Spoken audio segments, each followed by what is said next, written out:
ಯಾರೋ ನೋವು ಮಾಡಿದ್ರು ಅದನ್ನು ನೆನೆಸ್ಕೊಂಡು ಪದೇ ಪದೇ ಅದನ್ನು ನಿಮ್ಮ ಜೀವನವನ್ನು ಹಾಳು ಮಾಡ್ಕೋತಾ ಹೋಗ್ಬೇಡಿ.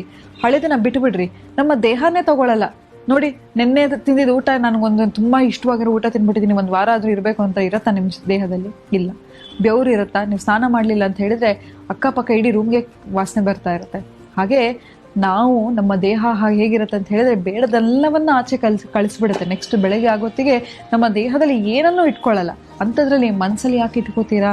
ಮನಸ್ಸಲ್ಲಿ ಬೇಡದ ಆಲೋಚನೆಗಳನ್ನು ಯಾಕೆ ಮಾಡ್ತೀರಾ? ಹಳೇದನ್ನ ಯಾಕೆ ನೆನೆಸ್ಕೋತೀರಾ? ಜೀವನ ತುಂಬಾ ಚಿಕ್ಕದು ರೀ.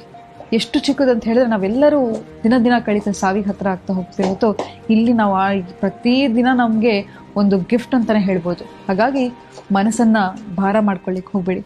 ಯಾರೇ ಏನೇ ತಪ್ಪು ಮಾಡಿದ್ರು ದೇವ್ರಿಗೆ ಬಿಟ್ಬಿಡಿ, ಕರ್ಮಕ್ಕೆ ಬಿಟ್ಬಿಡಿ.